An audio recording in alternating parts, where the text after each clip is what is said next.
السلام عليكم. اليوم حنبدو حلقة جديدة من تدريب داخل الصيدلية، وحناخدوا مجموعة من الأدوية، مجموعة جديدة اللي هي أدوية الكحة. طبعا كيف ما عارفين إن الكحة تنقسم إلى نوعين، يعني عندنا كحة جافة وعندنا كحة مليانة. برودكتيف كف يعني كحة مليانة، والدراي كف اللي هي الكحة الجافة. طبعا ضروري لأن في بعض الأدوية تعطى OTC داخل الصيدلية، فضروري تسأل البيشنت متاعك هل الكحة هذه مليانة أم الكحة هذه فارغة، وعلى ذلك حتعطي الدواء المناسب. طبعا قسمناهم كما تشبهوا إلى عائلات أو مجموعات باش يسهل الحفظ متاعهم. وحنبدو بأول مجموعة اللي هي مجموعة الميوكوليتكس المذيبة للبلغم. عندنا فيهم 3 أو 4 أدوية. أول دواء حيصادفك ويقابلك داخل الصيدلية اللي هو البايسولفون، هذا مشهور جدا. طبعا التركيبة متاعه عبارة عن بروموهوكسين، هذا هو البايسولفون. طبعا هنا الشركة الأصلية، الشركة المصنعة هي شركة ألمانية. بعد عندنا اللي هو الميوكوسولفين، طبعا التركيبة متاعه أمبروكسول، يعتبر من عائلة الميوكوليتكس، يعني مذيب للبلغم في نفس الوقت لي انتي انفلاماتوري افكت حاجه بسيطه. طبعا عندنا نفس الشيء هنا الميوكولايت، شركه اماراتيه، حتى هو يجيب الاسم نفس الشيء.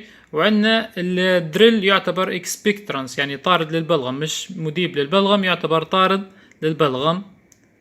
طبعا في منهم نفس الشيء، مثلا البايسلفون هنا في منه دروب تنعطى للاطفال.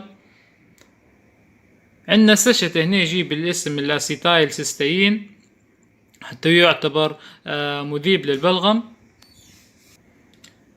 هيك حنكون كملنا أول مجموعة اللي هي مجموعة الميوكوليتكس.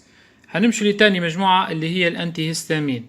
الأنتي هيستامين كيف ما واضح هنا في الصورة، هذه مجموعة الأنتي هيستامين. طبعا طريقة خدمتها أنها بتدير انهبيشن للإريتيشن اللي صاير للبرونكايتس، يعني التحسس اللي صاير برونكايتس، وبالتالي حتنحي الكف. طبعا في منهم أسماء تجارية عديدة، بس اللي يهمنا منهم اللي هو الأميدرامين. طبعا كيف ما هو الاسم على التركيب متاع الأميدرامين.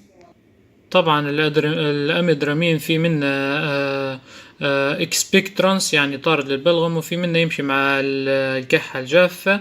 طبعا ميزة الدواء هذا انه هو بيجي شوجر فري، يعني يمشي مع جماعة السكر. عندنا نفس الشيء السيدوفان، يعتبر انتي هيستامينيك، حتى هو ينعطى في حالات الكحة وينعطى في حالات الاحتقان، في نفس الوقت ينعطى حتى في حالات الزكام لأنه هو دي كونجستنت.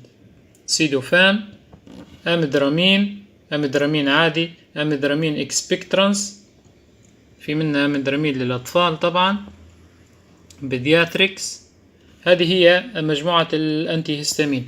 بعد مجموعة الأنتي هيستامين عندنا الأنتي تصف، طبعا هذه مهدئات الكحة، عندنا منها مجموعة حتية وعندنا منها صنفين 3. أول صنف كيف ما واضح هنا هو نيو كودايين، يجيب الاسم هذا. طبعا نيو كودايين يشتغل سنترالي، يشتغل على الكف سنتر، وبالتالي يهدي الكحة. عندنا السينيكود حتى هو نفس الشيء، الاسم مشهور. طبعا التركيبة متاعه عبارة عن بيوتاميرات ستريت، هذه هي التركيبة متاعه. تعتبر هذه المجموعة كلها هي أنتي تصف. نيو كودايين، برومو كودايين طبعا شركة إيطالية، سينيكود، في منها سينيكود طبعا دروب تنعطى للأطفال. هذه كلها تعتبر مجموعة أنتي تصف. طبعا في نفس الشيء كومباينيشن، يعني أدوية بتجي كومباينيشن فيها أنتي تصف وفيها اكسبكترانس مثلا، أو فيها ميوكوليتيك وفي نفس الشيء اكسبكترانس. مثلا عندنا الفاركوسولفين هنا عبارة عن 3 تركيبات. الأمبروكسول كيف ما قلنا وكيف ما عرفنا اللي هو ميوكوسولفين، يعتبر من مجموعة الميوكوليتيكس. في نفس الوقت التركيبة الثانية اللي هي الجوي فينيزين، تعتبر هذه التركيبة اكسبكترانس. واخر تركيبة اللي هي التيوفيلين يعتبر برونكو دايليتر. هذا اذا 3 تركيبات، مذيب للبلغم، طارد للبلغم، وفي نفس الوقت برونكو دايليتر موسع للشعب الهوية، يجي في اسم فاركوسولفين. طبعا هنا الشركة مصرية، عندنا التوسكان حتى هو نفس الشيء، تركيبات، يمشي كطارد للبلغم ومهدي للسعال، مزيل للاحتقان في نفس الشيء. هذا يجيب النكهة طبعا للأطفال. عندنا الأوبليكس يعتبر أنتي تاسف أو إكسبكترانس، يعني يخدم خدمتين، يهدي في نفس الوقت السعال في نفس الوقت يعتبر طارد للبلغم. هذه هي المجموعة اللي ممكن تقابلك في الصيدلية، تعتبر مجموعة كومباينيشن. طبعا في أدوية أخرى نفس الشيء تستخدم في الكحة الجافة زي البيكتو 6، في منها أطفال وفي منها نيونات وفي منها أدلت. نفس الشيء عندنا الأكتيفيد هنا عبارة عن عادة يكون تركيبته 3 تركيبات كيف ما واضح هنا في الصورة، ترايبرولين، وعندك سودو فينيدرامين، وعادة لو كان هو اكسبكترانس حنضيفه عليه المادة اللي اتكلمنا عليها قبل شوي اللي هي الجوي فينيزين. طبعا هنا باسم اكتيفيد، هذه شركة مصرية. هذا الاكسبكترانس يعتبر طارد للبلغم، وهذا اللي هو ينعطى في حالات إذا كان في سعال، إذا كان في زكام، وفي نفس الوقت في الكحة الجافة. طبعا هذه الشركة مصرية أكتيفيد.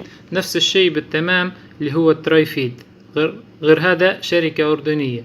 في منا اكسبكترانس وفي منا سيراب عادي. طبعا نفس الشيء نستخدمه في العيلة هذه اللي هي عيلة ديكساميتازون، نستخدمه فيها في الكحة الجافة، ويعتبر مضاد للحساسية، ينعطى في حالات الحساسية، في نفس الوقت ينعطى في الالتهابات، نستخدمه فيه في حالات الكحة الجافة.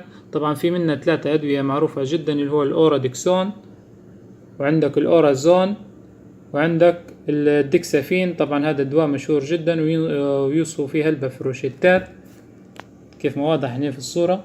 هذا هو الديكسافين، عبارة عن ديكساميتازون بس ضايفين عليه كلوروم فينيرامين.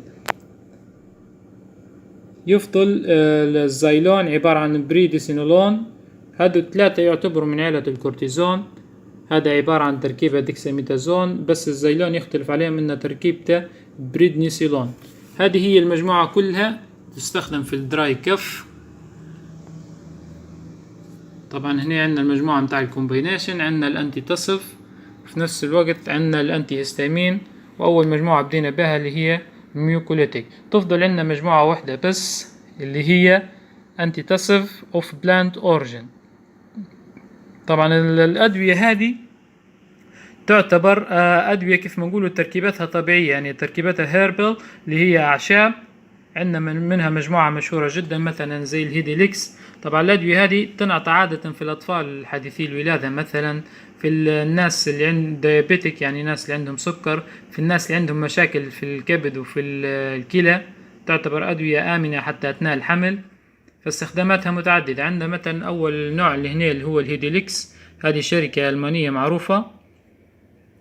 طبعا عندنا الهيدرال هنا، هذا صنف أردني يجي في روشتة باسم هيدرال نفس الشيء.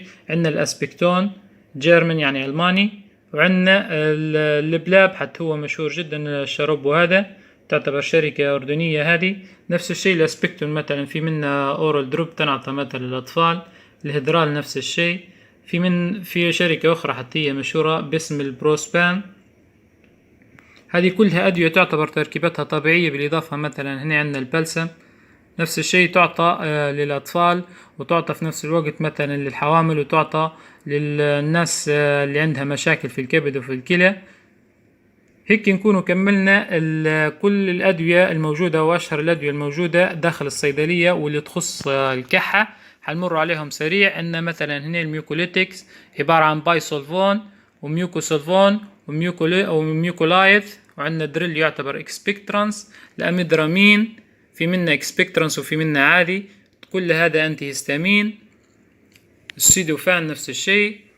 عندنا الانتي تصف، عندنا منهم صنفين اللي هما النيو كودايين، مرات يجي باسم برومو كودايين، السينيكود. عندنا كومبينيشن زي الفاركوسولفين والتوسكان والاوبليكس. عندنا البيكتو 6 نفس الشيء، عبارة عن تركيب داخل فيها كودايين. عندنا الاكتيفيد تكلمنا عليه، هو نفس الترايفيد بس اختلاف شركات. نفس الشيء عندنا المجموعة هذه اللي تحتوي على كورتيزول، منها الأوراديكسون الأورازون والديكسافين. والزايلون. إن شاء الله نكونوا غطينا كل الأدوية الموجودة داخل الصيدلية.